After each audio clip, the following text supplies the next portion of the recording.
As a chronic homebody who dual-wields social anxiety and introversion, I don't leave my house often except if I have an excuse to dress up or a chance to see my friends, and TWITCHCON Vegas was the perfect opportunity for both. But because a girl's gotta pay her bills, I also went into this trip with one crucial objective: to film a vlog. So, before I even left, I made an itinerary and a vague storyboard, and with just my phone, some lav mics, and the luggage I packed extremely last minute, I was off. Wednesday night was when we departed, we being me and Kenna, one of my best friends and my trip buddy. She's a fan of OTV and is my manager in spirit, so I convinced her to come along with me. We got to the airport way earlier than our flight, so here's a few minutes of our pseudo-airport podcast. This is a New York Times thing, questions to lead to love. I think Squeaks and Ludwig recently did a stream about this. We're not gonna do all of them, but we do have a good amount of time. It's currently 9 o'clock. Boarding starts in 45 minutes. Would you like to be famous? In what way? Yes, I would. What do you mean? You already are. No, okay. But yes, I would like to be more than I am, just because I would love to keep doing this in a way that is sustainable monetarily. And I would like to pay off my student loans. Why not? Do you think I've changed at all since TikTok? Absolutely not. No, you're pretty grounded. So I feel like it's just on a wider audience. It's not like necessarily like you've changed as a person. Mm-hmm. I don't know if I want to be famous. I don't really have aspirations in the business world per se, but to have to take your LinkedIn profile picture down. It's a LinkedIn flex. Yeah. Yeah. Honestly, I'm fine with where I'm at. When did you last sing to yourself or to someone else? This is embarrassing. There's a TikTok audio currently going around that's along the lines of sticking out your yacht for the Rizzler. Rizzler. So skibbity. Worse. I have no idea what you're talking about. chronically online, less chronically online, or chronically online in a different way. I watch a lot of YouTube, but not as much TikTok. What would constitute a perfect day for you? Good food. I'm very food driven. I think it sets your mood for the day, and I think that could help lead you to your perfect day. What kind of food in particular are you thinking about, if any? A good sandwich, like a hot melt type of sandwich. Yep. Yes. Mm-hmm. For me, I feel like something similar I'm about to have it at TwitchCon, where I am out and about, leaving my house, touching grass, surrounded by friends and people I care about, and having a good time. And then followed by like the best night of sleep I've ever had, with no obligations the following day. And that would be perfect for me. That's a good ending. That was Umi and Kenna's airport. Due to increase all unattended items. He didn't even finish a sentence. But yeah. See you in Vegas. With our podcast wrapped up, we waited to board, and then 1 6-hour flight later, I was in Vegas for the first time. As such, I was very confused by airport gambling and this lizard. But I was still very excited. We met up and caught a taxi with another friend of mine, Pei, and made our way to the New York Hotel and Casino for check-in and breakfast crepes. After Pei departed post-breakfast, I returned to my hotel room to film a quick tour. Hi, hotel room. Kenna's trying to avoid the camera right now, so she's like running around. This is our bathroom. Wow, bathroom, sink, very nice sink. We have all this and then a lovely shower. Wow. Mirror. Here are my shoes. These are not all of them. I brought approximately 6 pairs to TwitchCon. No, I don't want to talk about it. This is a wow. That's my bed, that's Kenna's, that's the view. Here's me again in another mirror. I have a lot of things that I have here. I was very confused by this drawer here, but it's really great actually because I can just slide my backpack in and out without any hassle. PogChamp. Also, I have to put the mic down for this. Hold on. Tell me that's not space for a fridge, but it is lacking a fridge. This is fraudulent. Frigulent, if you will. We have a very, like this is practically a mirror. What a nice little TV, and also a bench with my jacket on it. Stuff, kind of stuff that I won't show, but wow, look at the view. Vegas, I said this earlier, but Vegas is ugly in the day, I gotta say. But we got a view of the roller coaster. Still have yet to decide if I'm going on that. And then the pool, I don't want to film people though, because that's awkward. And then a parking garage and Park MGM. Wow.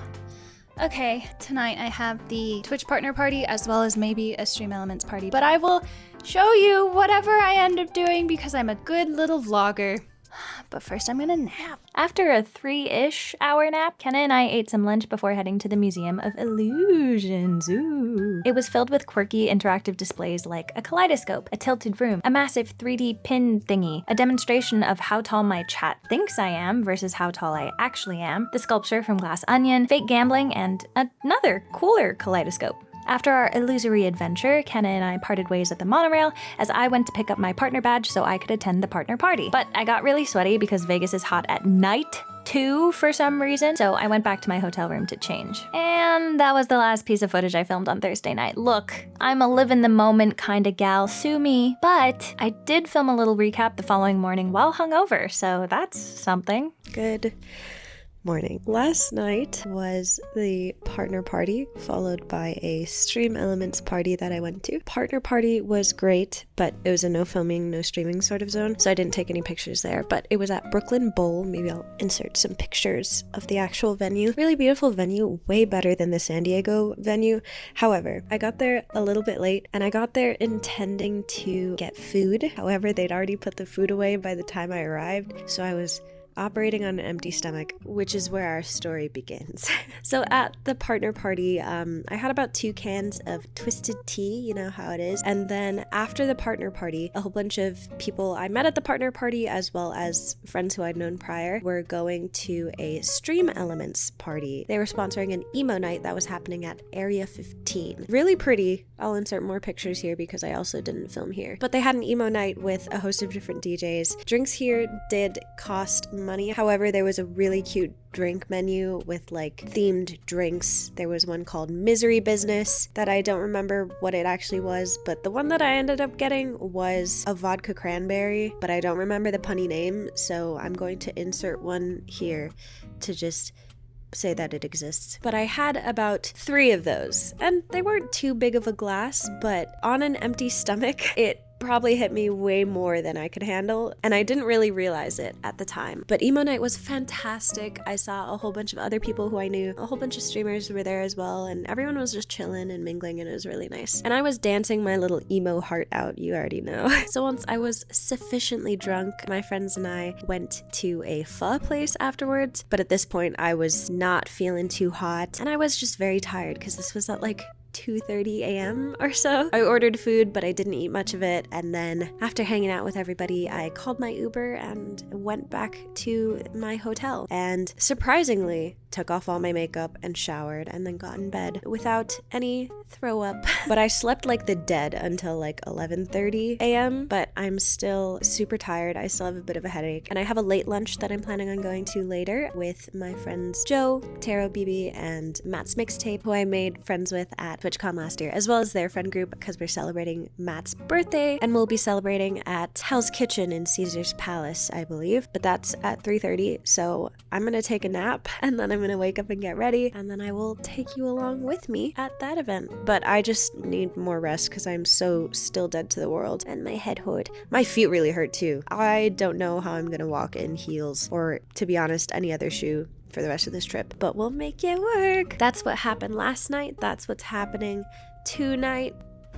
I'm gonna go to bed now. And then it was nap, Uber, and boom, I was at Hell's Kitchen. It was so nice seeing Matt and Joe and everyone again, and also getting to try beef Wellington for the first time, as well as scarfing down this baked mac and cheese. After dessert, I headed back to the hotel for a bit because my feet were killing me. And then Kenna and I got ready for a kickback at Matt and Joe's Airbnb. This was probably my favorite night of TwitchCon this year, just because Kenna and Matt and Joe and Chris and Key and Kenneth and Jasmine and Hunter are so great, and because I didn't have to walk around in heels the entire time. We just played games and sang the national anthem whenever we drank from the USA themed Four Loko and had a jolly good time. The morning after was the dawn of our day at TwitchCon.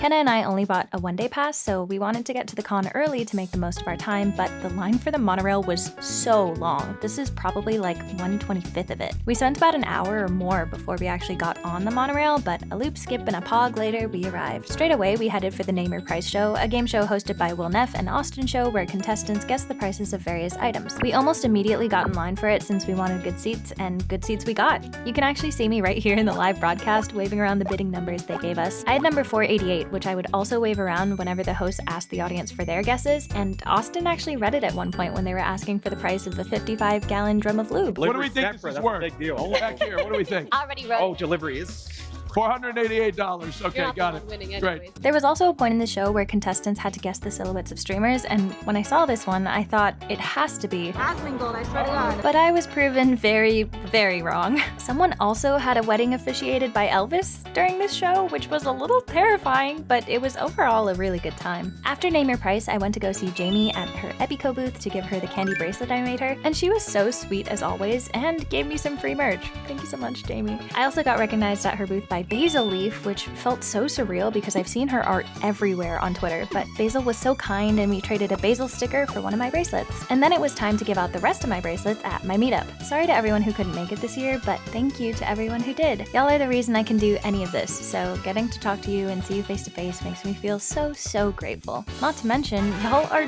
literally the sweetest. 2 of you showed up wearing the bracelets I gave out at last year's TwitchCon, and it made me want to cry. Thank you all for still being here, and I hope I can continue to be a creator you want to watch and support. After all that sappiness and happiness, Kenna and I walked around the exhibitor hall and the artist alley. I spotted some Rilakuma, the cutest dog ever, and this massive keyboard which evidently works. The attendant was telling us about it and said they used to allow people to type on it, but someone fell on top of it and now it was off limits, so that was a bummer. Before we knew it, our day at TwitchCon was at an end. We got back to our hotel room at 7 p.m., exhausted and dreading our 7 a.m. flight the next morning, but I decided I'm gonna rally.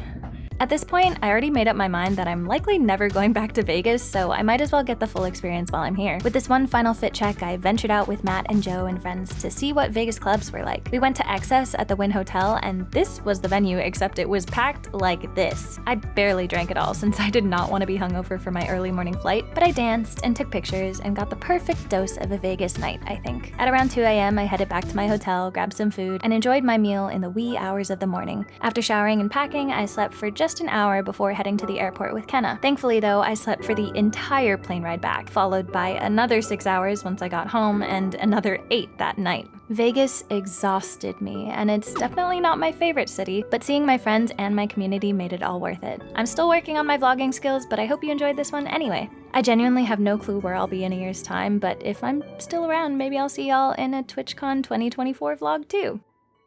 Oh, and one more thing for anyone wondering. Welcome back, but also COVID. So 15 minutes before this stream started, I did my little at-home test. Chat, are you ready for this? I don't have COVID. This is the best day of my life.